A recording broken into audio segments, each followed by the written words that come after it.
أعوذ بالله من الشيطان الرجيم بسم الله الرحمن الرحيم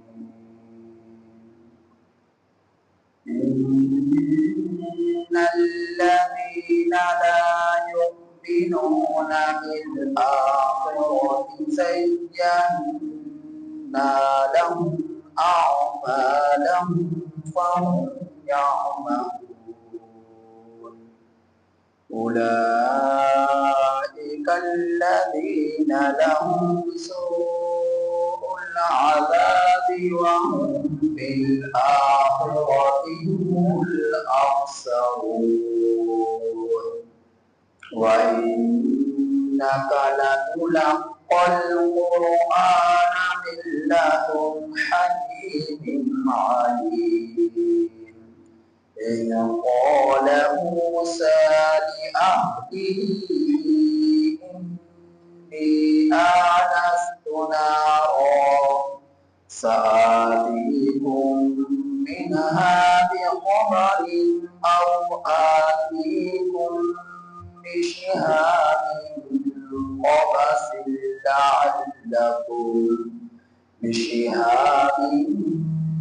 قبس لعلكم تصطلون فلما جاءها نودي أن بورك من في النار ومن حولها وسبحان الله رب العالمين يا موسى إنه أنا الله العزيز الحكيم.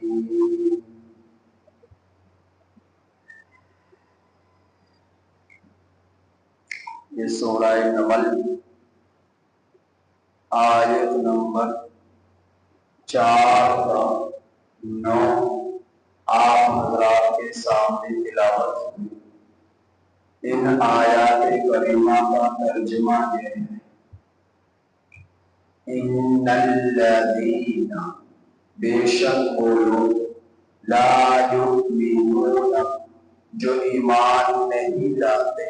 بالآخرۃ آخرت پر، زینا لہم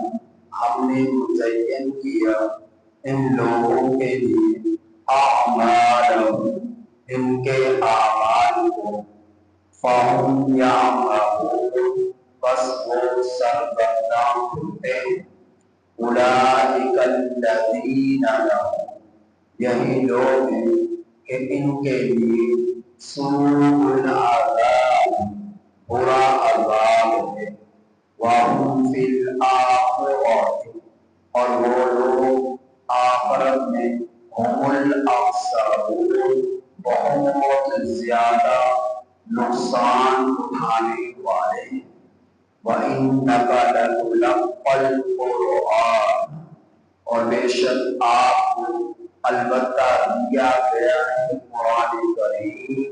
من لدن حکیم علیم حکمت والے کی طرف سے، علیم کی طرف سے۔ اذ قال موسیٰ جس وقت کہا موسیٰ علیہ السلام نے لأہلہ اپنے گھر والوں، انی آنست نارا بے شک میں نے محسوس کیا ہے آگ کو، سآتیکم منہا بخبر بتاکہ میں تمہارے پاس اس آگ سے کوئی خبر لے کر آؤں گا، او آتیکم یا میں لاؤں گا تمہارے پاس بشہاب ایک شعلہ، قبس سلگا کر، لعلکم تصطلون تاکہ تم سیکھ سکو، فلما جاء پھر جس وقت موسیٰ علیہ السلام اس آگ کے پاس تشریف لائے، نودیا امبولی کا آواز دی گئی، انبولی کا یہ کہ برکت ڈال دی گئی ہے، من فی النار اس آگ میں، ومن حولہا اور جو اس آگ کے ارد گرد ہے، وسبحان اللہ اور اللہ کی ذات پاک ہے، رب العالمین رب العالمین ہے، یا موسیٰ اے موسیٰ انہو انا اللہ العزیز الحکیم بے شک میں اللہ ہوں زبردست حکمت والا ہوں۔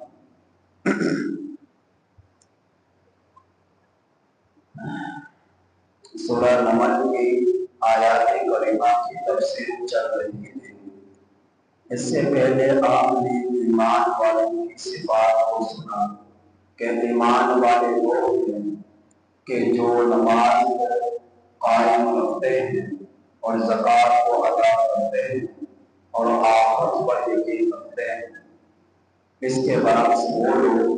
کہ جو آخرت پر ایمان نہیں لاتے، اللہ جل شانہ فرما رہے ہیں ہم نے ان کے لیے ان کے اعمال کو مزین کر دیا، بس وہ اسی میں سرگرداں پھرتے ہیں۔ دنیا کی نمائش،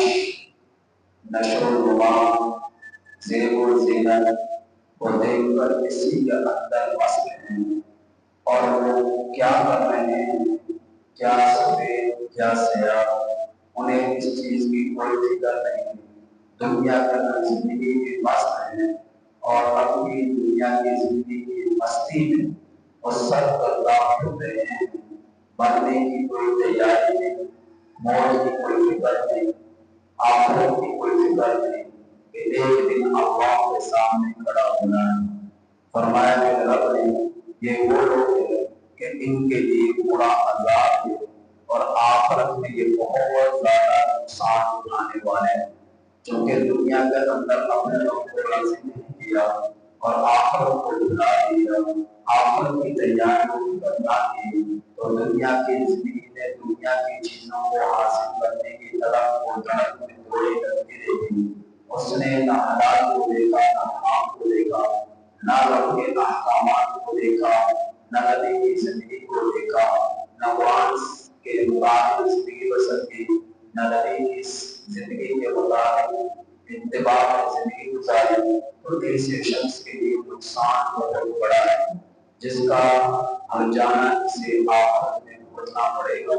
تو میرا رب فرما رہا ہے کہ وَإِنَّكَ لَتُلَقَّى الْقُرْآنَ مِن لَّدُنْ حَكِيمٍ عَلِيمٍ، اور بے شک آپ کو یعنی نبی کریم صلی اللہ علیہ وسلم کو قرآن کریم دیا گیا ہے حکمت والی ذات کی طرف سے، بہت زیادہ جاننے والی ذات کی طرف سے، یعنی رب العالمین کی طرف سے قرآن مجید نبی کریم صلی اللہ علیہ وسلم کو دیا گیا۔ آپ صلی اللہ علیہ وسلم جب لوگوں کو دعوت دیتے اور لوگوں سے کہتے تھے لوگوں ایک اللہ پر ایمان لے آؤ، اللہ کی ذات سے بات کا مان لے، کسی دوسرے کو شریک نہ کراؤ، قرآن پڑھ پڑھ کر ان کو سناتے اور قرآن کو شاعرانہ کلام کہتے اور آپ صلی اللہ علیہ وسلم کو ساری مجنون دیوانہ کہتے، تو آپ صلی اللہ علیہ وسلم کا دل بڑا دکھتا، آپ صلی اللہ علیہ وسلم کو تکلیف بہت زیادہ ہوتی تھی، تو اللہ جل شانہ نے نبی کریم صلی اللہ علیہ وسلم کے عوام کو ہلکا کرنے کے لیے،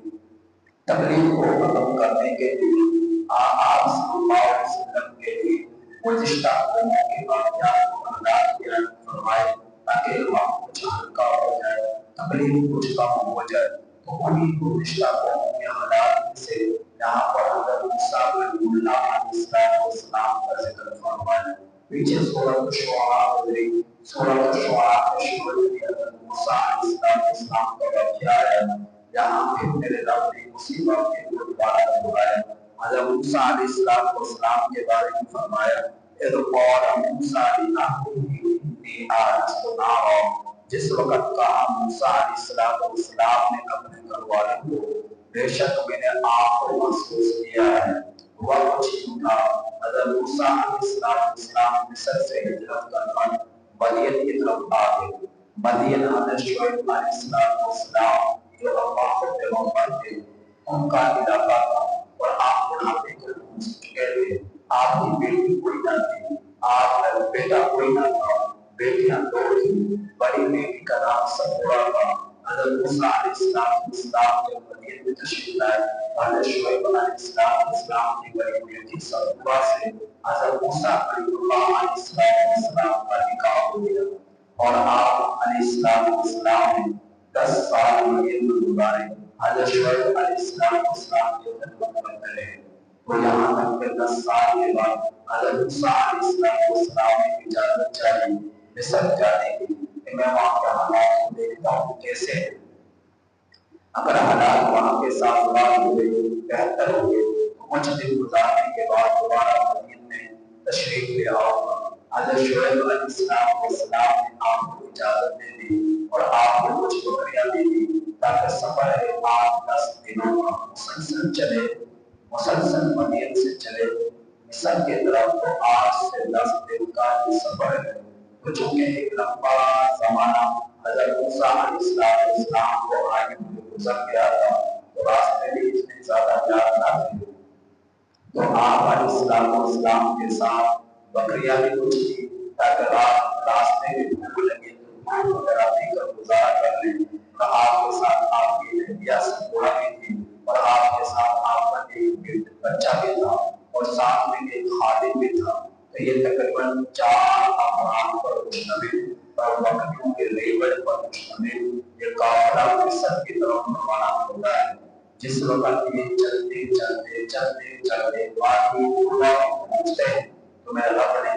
صلی اللہ علیہ ذکر فرمایا اتنا رب بالوادی المقدس طویٰ، تو حضرت موسیٰ علیہ السلام نے دیکھا کہ آپ کی بیوی سپورہ کو تکلیف درد ذہن ہوا، تو کوئی بچی کی ولادت تھی اور موسم کچھ سردی کا سا تھا، اور جب بچے کی ولادت ہو تو ٹھنڈی چیزوں سے بچنا اور ٹھنڈی چیزیں کھانے پینے سے اور سردی سے بچاؤ کرنا یہ انتہائی ضروری ہوتا ہے۔ ولادت کے موقع پر حضرت موسیٰ علیہ السلام کا دعا میں پہنچنے کے بعد اولاد کا سامان اپنی بیوی اور بچوں کو اور خادم کو وہاں پر ٹھہرایا۔ آپ نے دور سے دیکھا ایک آگ کی طرف سے نظر آ رہی ہے، تو حضرت موسیٰ علیہ السلام بیوی سے کہنے لگے کہ تم یہیں پر بیٹھو، میں وہاں جاتا ہوں، وہاں سے تمہارے لیے کوئی شعلہ جو ہے صدقہ ہوا لے کر آتا ہوں تاکہ تم سیکھ سکو اور ٹھنڈک اور سردی کم محسوس ہو۔ تو بیوی نے بتا کر وہاں درخت کے قریب پہنچے، وہاں نور کی اللہ کے نور کی تجلی تھی، وہاں تو آگ نہ تھی، تو اللہ جل شانہ سے کلامی کا شرف ملا، اور امام العزت نے اسی کا ذکر ان آیات کریمہ میں کچھ فرمایا کہ جس وقت موسیٰ علیہ السلام نے فرمایا انی آنست نارا، میں نے محسوس کیا ہے آپ کو، سآتیکم منہا بالخبر، بتاکید میں لاؤں گا تمہارے پاس اس آگ سے کوئی خبر۔ ظاہر ہے آگ جل رہی ہے جو کہ آپ کو دور سے محسوس گئی، یقین کوئی نہ کوئی انسان تو وہاں پر ہوگا، اس سے مصر کا راستہ بھی پوچھ چکا کہ مصر کے لیے کون سا راستہ جاتا ہے، اور آپ بھی اس سے لے کر آ جاؤں گا۔ لیکن وہاں جب پہنچے تو وہاں تو آپ نے کچھ اور ہی دیکھا، تو فرمایا کہ میں اس آگ کے پاس پہنچا تو میں نے وہاں میں اس آگ کے تاکہ میں اس آگ کے پاس جا سکوں جو آگ کو محسوس کیا، اور وہاں سے ایک سلگا کا شعلہ لے کر آؤں گا تاکہ تم سیکھ سکو۔ فلما جاء نودی ان بورک من فی النار، تو آپ آگ کے قریب پہنچے تو آگ کی طرف سے اصل میں وہ اللہ کے نور کی تجلی تھی، اس سے آواز آئی، آواز میں کیا تھا کہ ہم نے اس آگ میں برکت رکھ دی ہے، ومن حولہا، اور جو اس آگ کے ارد گرد ہے اس میں برکت رکھ دی ہے، یعنی وہ نور کی جو تجلی تھی جس کی شدت بہت زیادہ تھی، اس نور کی تجلی کے ارد گرد فرشتوں کا ایک بہت بڑا نور تھا۔ تو اللہ جل شانہ فرمائے ہم نے اس آگ میں بھی برکت رکھ دی، اور اس طرح آگ کے ارد گرد جتنے فرشتے ہیں ان میں بھی برکت رکھ دی۔ سبحان اللہ رب العالمین، اور اللہ کی ذات پاک ہے جو رب العالمین ہے، یا موسیٰ، اے موسیٰ، انہم انا اللہ عزیز الحکیم، بے شک میں اللہ زبردست حکمت والا ہوں۔ اللہ جل شانہ نے اپنا تعارف کرایا کہ اے موسیٰ میں تیرا رب ہوں۔ تو حضرت موسیٰ علیہ السلام نے اللہ تعالیٰ سے ہم کلامی کا شرف پہلی مرتبہ وادی طویٰ میں حاصل کیا، اور یہی پر حضرت موسیٰ علیہ السلام کو دو طرف سے ملے۔ ایک ید دفاع یعنی گریبان پر ہاتھ ڈالتے سورج کی طرح روشن چمکدار ہو جاتا، اور دوسرا جو ہے وہ لاٹھی جو آپ ہاتھ میں پکڑ کر اٹھا کرتے تھے بکریوں کو چرانے کے لیے، پتے جھاڑنے کے لیے، اور موسمی جانوروں سے حفاظت کے لیے، یا چلتے چلتے تھک جائیں تو سہارے کے لیے اس لاٹھی کو زمین پر ڈالتے تو لاکھوں بڑا مزدحام سام بن جاتا۔ یہ دو معجزات حضرت موسیٰ کلیم اللہ علیہ السلام کو اللہ جل شانہ نے اس وادی طویٰ، وادی مقدس میں عطا فرمائے، اور نبوت آپ کو مل گئی، اور اللہ کی طرف سے ذمہ داریوں کا سلسلہ شروع ہوا کہ جاؤ موسیٰ، اے موسیٰ، فرعون سرکش ہو چکا ہے، فرعون ہے، حامان ہے، قارون ہے، سب کے سب سرکش ہو چکے ہیں، جاؤ اور ان کو جا کر دعوت توحید دو۔ حضرت موسیٰ علیہ السلام اللہ کی طرف سے دیے ہوئے معجزات کو لے کر، نبوت کے منصب کو لے کر مصر کی طرف یہاں سے آگے روانہ ہوتے ہیں۔ آگے کیا ہوا میرے رب نے اگلی آیات کریمہ میں بیان فرمایا۔ تو واقعہ کے بیان کرنے کا مقصد یہ ہے کہ نبی کریم صلی اللہ علیہ وسلم کو تسلی ہو، آپ صلی اللہ علیہ وسلم کا حکم اللہ ہو، یہ لوگ تو کافی مشرک آپ صلی اللہ علیہ وسلم کو قرآن تشریح کا سامنا کرنا پڑتا ہے، گاڑی کا لوچ کا اور ان کے غلط قسم کا غلیظ الفاظ بہتان تراشی کا سامنا کرنا پڑتا ہے۔ آپ صلی اللہ علیہ وسلم کا دل اٹھتا ہے، آپ صلی اللہ علیہ وسلم کا سینہ تنگ ہوتا ہے، آپ صلی اللہ علیہ وسلم کو تکلیف ہوتی ہے، تو میں رب نے چاہا کہ میرے پیغمبر، میرے حبیب، میرے مصطفیٰ کا معمول کم ہو جائے، تکلیف کم ہو جائے، اس لیے ان واقعات کو بیان میرے رب نے فرمایا۔ اور ہم سب کے لیے ان واقعات میں عبرت ہے، ایک اللہ کی طرف سے جو ہے غفلت غافل انسان کی زندگی میں ایک بدلاؤ کا بہترین ذریعہ ہے کہ ہم ان واقعات سے عبرت حاصل کر کر اگر اللہ سے دور جا چکے ہیں، آخرت سے غافل ہو چکے ہیں، تو آخرت سے غفلت والی چادر کو اتار کر رب کی محبت عشق میں ڈوب کر رب کی مان کر زندگی گزارنے والے بن جائیں اور آخرت کی فکر کرنے والے بن جائیں۔ اللہ پاک سے دعا ہے کہ اللہ تعالیٰ ہمیں ان آیات